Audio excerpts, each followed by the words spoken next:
In addition to changes at the licensee and practitioner level, there are a number of things that can be done at a regulatory level to improve the accessibility of statements of advice.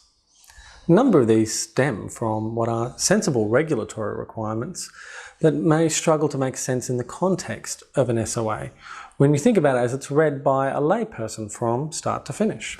Firstly, we have a requirement to include the basis on which advice is given in the Corps Act.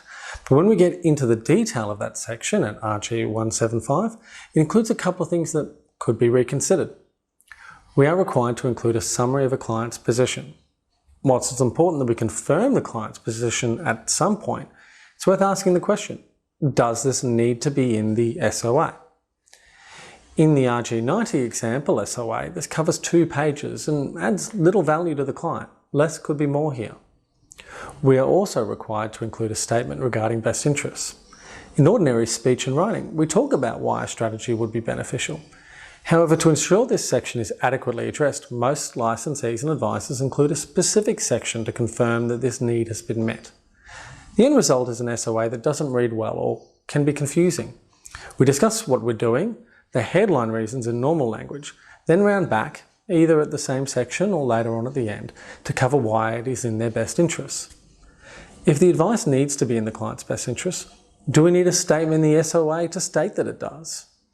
Does this become a complicating layer which does more harm to the SOA than good? Secondly, we have a requirement to state a warning from the Corps Act where information is inaccurate or incomplete.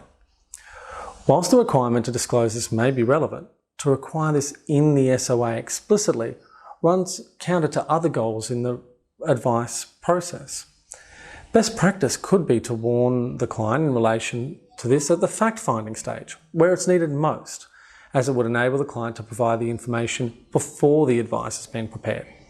However, if an advisor were to do so, they're forced to declare it in the SOA itself anyways, which is at best repetitive and at worst confusing. Thirdly, the requirements around replacing a product come from the Corporations Act at 947D. However, there's no relief where products are not like for like or the product is unable to meet client goals.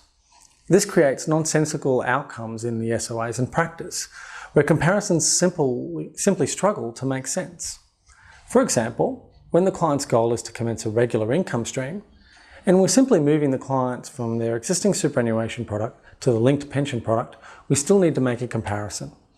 In a multi-strategy SOA, this may not make sense at the point it's being read.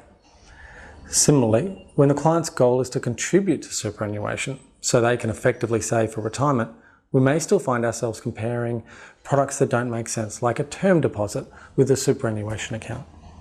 A term deposit is clearly an ineffective mechanism to achieve the client's goal, but still we require this in an SOA.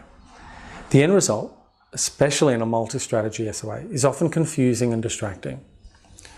We'd also like to call for further examples that can help guide best practice and advice.